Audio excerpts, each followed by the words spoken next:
Dairying greatly हमारे जीवन में भेद्यता और उसके महत्व का एक शक्तिशाली अन्वेषण है। ब्रेन ब्राउन द्वारा लिखित ये पुस्तक एक व्यापक मानवीय दुविधा को संबोधित करती है, भेद्यता के साथ संघर्ष और कमजोर या त्रुटिपूर्ण देखे जाने का डर। ब्राउन ने खुलासा किया कि आम धारणा के विपरीत भेद्यता एक कमजोरी नहीं है बल्कि एक गहरी ताकत है जो साहस, करुणा और संबंध का आधार बनती है। अध्याय 1 भेद्यता का मिथक। डेयरिंग ग्रेटली कमजोरी के रूप में असुरक्षा की व्यापक धारणा को खारिज करते हुए अपनी यात्रा शुरू करता है। ब्रेन ब्राउन का तर्क है कि सामाजिक मानदंड और व्यक्तिगत असुरक्षाएं अक्सर भेद्यता को भय, शर्म और संदेह जैसी भावनाओं से जोड़ती हैं। ये जुड़ाव एक ऐसी संस्कृति को बढ़ावा देता है जहां भेद्यता को एक दायित्व, एक दोष के रूप में माना जाता है जिसे छुपाया जाना चाहिए और टाला जाना चाहिए। फिर भी ब्राउन का सुझाव है कि यह परहेज प्रामाणिक मानवीय संबंध और जुड़ाव के विरुद्ध बाधा उत्पन्न करता है। न्याय किए जाने या उपहास किए जाने का हमारा जन्मजात डर हमें अपने वास्तविक स्वरूप को छिपाने के लिए मजबूर करता है, जिससे हम वास्तविक भावनात्मक अभिव्यक्ति और समझ के अनुभव से वंचित हो जाते हैं। पारंपरिक विचार से एक क्रांतिकारी बदलाव में ब्राउन का प्रस्ताव है कि भेद्यता कमजोरी का संकेत नहीं है बल्कि साहस का एक उपाय है। इसमें दिखाना, देखा जाना और अपनी भावनाओं और अनुभवों के बारे में सच्चा होना शामिल है जब हम परिणाम की भविष्यवाणी या नियंत्रण नहीं कर सकते। इसका मतलब है जोखिम उठाना, शामिल होना और अपनी सभी शक्तियों और कमजोरियों के साथ खुद को वैसा ही दिखने देना जैसे हम वास्तव में हैं। जब हम अपनी भेद्यता को स्वीकार करना चुनते हैं तो हम खुद को गहरे रिश्तों, रचनात्मकता और आत्म अभिव्यक्ति के लिए ढेर सारे अवसरों के लिए खोल देते हैं।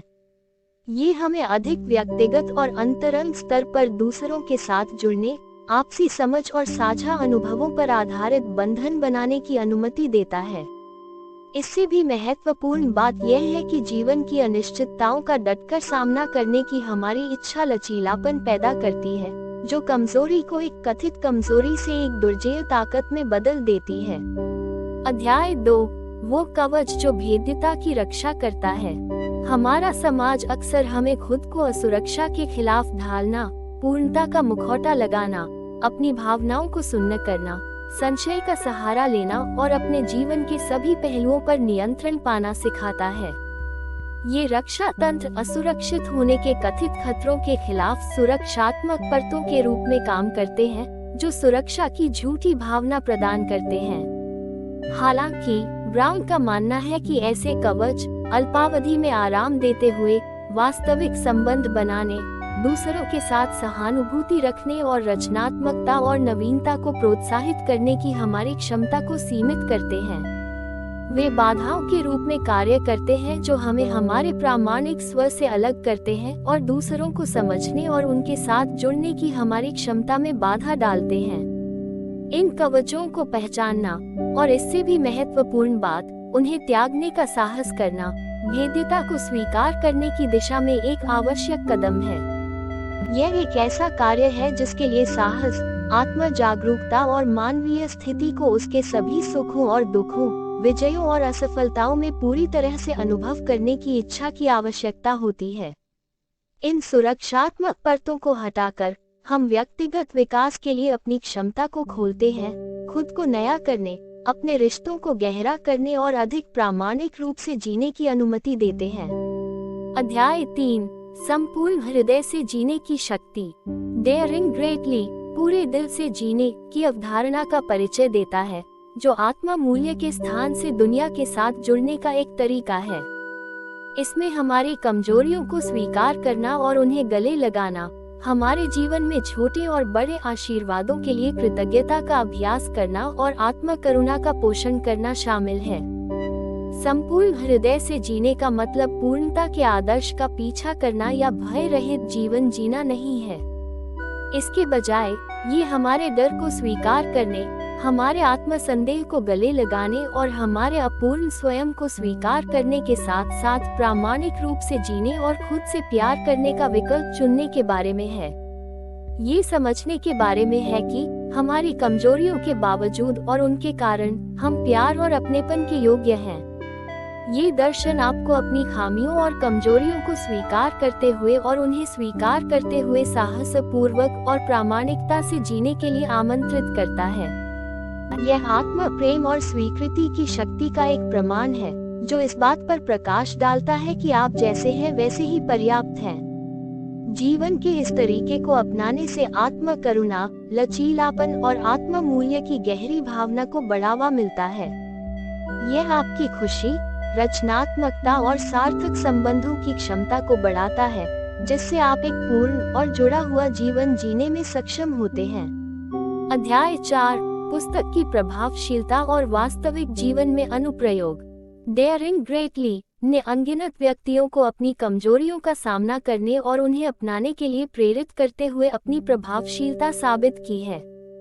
इसके मूल सिद्धांतों को साहस, करुणा और जुड़ाव को बढ़ावा देते हुए जीवन के सभी क्षेत्रों के लोगों द्वारा लागू किया गया है। पुस्तक के पाठों का रोजमर्रा की जिंदगी में व्यवहारिक अनुप्रयोग होता है। उदाहरण के लिए, अपने कवचों को पहचानने और त्यागने से न केवल व्यक्तिगत विकास में बल्कि स्वस्थ संबंधों को बढ़ावा देने में भी मदद मिल सकती है। इसी तरह पूरे दिल से जीने का अभ्यास हमारे आत्म मूल्य और लचीलेपन की भावना को बढ़ा सकता है। डेयरिंग ग्रेटली एक सशक्त मार्गदर्शिका के रूप में कार्य करता है, जो पाठकों को अपनी कमजोरियों को स्वीकार करने, अपने सुरक्षात्मक कवच को त्यागने और पूरे दिल से जीने के लिए आमंत्रित करता है। ये उपकरण आपको अधिक साहस, करुणा और जुड़ाव के साथ जीवन जीने में सक्षम बना सकते हैं। क्या आप इस परिवर्तनकारी यात्रा को शुरू करने के लिए तैयार हैं? क्या आप असुरक्षित होने, प्रकट होने, देखे जाने और पूरे दिल से जीने का साहस करेंगे? पहला कदम आपकी समझ में है। इस यात्रा को शुरू करने के लिए मैं आपको अपने जीवन के एक क्षेत्र की पहचान करने के लिए प्रोत्साहित करता हूं, जहां आप इस सप्ताह भेद्यता का विरोध करते हैं। उन कवचों का अन्वेषण करें जिन्हें आप अपनी रक्षा के लिए पहनते हैं। क्या आप उन्हें गिराने का साहस कर सकते हैं? साथ ही पूरे दिल से जीने की प्रथा को अपनाने का प्रयास करें। अपने आत्म संदेह और भय को स्वीकार करें, फिर भी पूरे दिल से जीना और प्यार करना चुनें। अपनी यात्रा का दस्तावेजीकरण करें और देखें कि यह कैसे विकसित होती है। अपने अनुभव साझा करें और दूसरों को भी महान साहस करने के लिए प्रेरित करें।